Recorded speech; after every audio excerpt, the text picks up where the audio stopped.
안녕하세요. 할머니 손 채널에 오신 어르신 여러분, 한절기 건강 잘 챙기고 계신가요? 오늘은 많은 분들이 궁금해하시고 또 걱정하시는 고혈압 약에 대해 이야기 나누어 보려 합니다. 약사 선생님의 소중한 지식과 함께 고혈압 약을 어떻게 하면 더 안전하고 효과적으로 드실 수 있는지 자세히 알려드릴게요. 약 복용 시간부터 흔한 부작용 대처법까지 할머니 손이 하나하나 쉽고 따뜻하게 설명해 드릴 테니 끝까지 함께 해주세요. 어르신들, 고혈압 약은 병을 치료하는 약이라기보다는 혈압을 조절해서 합병증을 막는 약이라고 생각하시면 됩니다. 한번 시작하면 계속 먹어야 한다는 생각에 부담을 느끼시는 분들이 많으실 거예요. 하지만 이 약들은 우리 몸의 중요한 장기들을 높은 혈압으로부터 보호해주는 아주 고마운 존재랍니다. 꾸준히 잘 드시는 것이 심장병, 뇌졸중 같은 무서운 합병증을 예방하는 가장 현명한 방법이에요.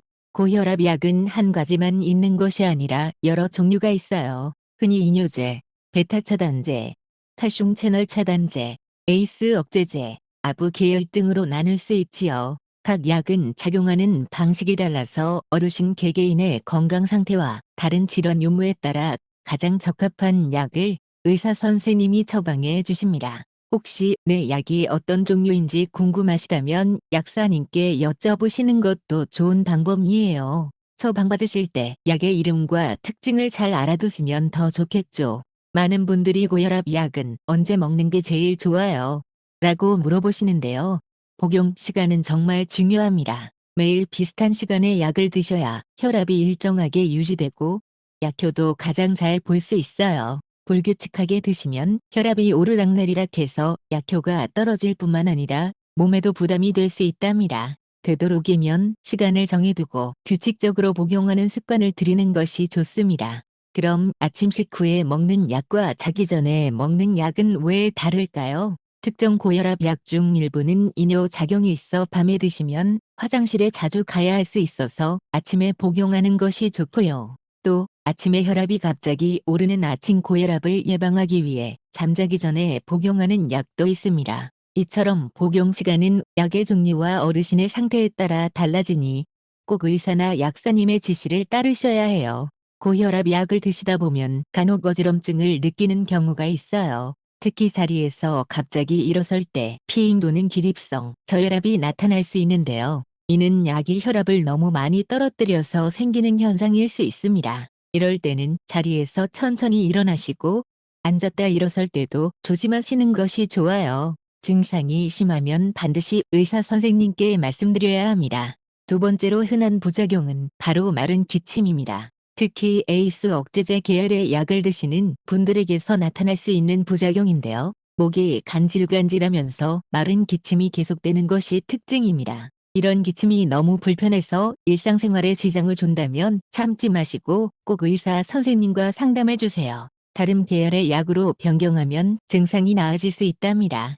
세 번째 부작용은 발목이나 다리가 붓는 부종입니다. 주로 칼슘 채널 차단제 계열의 약에서 나타날 수 있어요. 약이 혈관을 넓혀서 혈액순환이 다리 쪽으로 몰리면서 붓는 경우가 많습니다. 가벼운 걷기, 운동이나 다리를 심장보다 높게 올리고 쉬는 것이 도움이 될 수 있어요. 하지만 부종이 너무 심하거나 통증이 동반된다면 역시나 병원에 알려주셔야 합니다.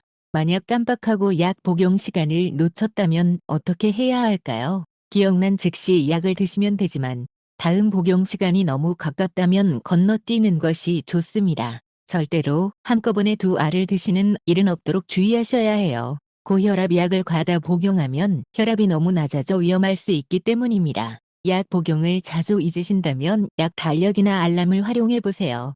식사와 약 복용 사이에도 신경 써야 할 점이 있습니다. 어떤 약은 음식과 함께 먹어야 흡수가 잘 되고 위장 장애를 줄일 수 있지만 또 어떤 약은 빈속에 먹어야 효과가 더 좋습니다. 특히 자몽 주스는 일부 고혈압 약과 상호작용하여 부작용을 일으킬 수 있으니 주의하셔야 해요. 복용 중인 약과 음식에 대한 궁금증은 약사님께 꼭 문의해 보세요. 병원에서 처방받은 약 외에 다른 약을 드시고 계신다면 꼭 의사나 약사 선생님께 말씀해 주세요. 감기약이나 소염진통제 중 일부는 고혈압 약과 함께 복용할 경우 혈압을 높이거나 약효를 떨어뜨릴 수 있습니다. 건강기능식품이나 한약재도 마찬가지예요. 여러 약을 동시에 복용할 때는 반드시 전문가와 상의하여 안전하게 드시는 것이 중요합니다. 마지막으로 이제 혈압이 괜찮아졌으니 약을 끊어도 될까요? 라고 생각하시는 어르신들이 계실 텐데요. 절대로 의사 선생님과 상의 없이 약 복용을 중단해서는 안 됩니다. 약을 갑자기 끊으면 혈압이 다시 급격히 오를 수 있어 더 위험할 수 있어요. 규칙적인 운동과 건강한 식단으로 혈압 관리에 힘쓰시면서 꾸준히 약을 드시는 것이 평생 건강을 지키는 가장 확실한 길입니다. 어르신 여러분, 오늘 할머니 손과 함께 고혈압 약에 대해 자세히 알아보는 시간 어떠셨나요? 약은 우리 몸을 지켜주는 소중한 도우미이니 올바르게 복용하고 부작용에 현명하게 대처하는 것이 중요합니다. 궁금한 점이 있다면 주저하지 마시고 의사나 약사님께 여쭤보세요. 오늘 내용이 도움이 되셨다면 좋아요와 구독 잊지 마시고 다음에도 할머니 손이 어르신들께 유익한 정보 가지고 찾아올게요. 늘 건강하세요.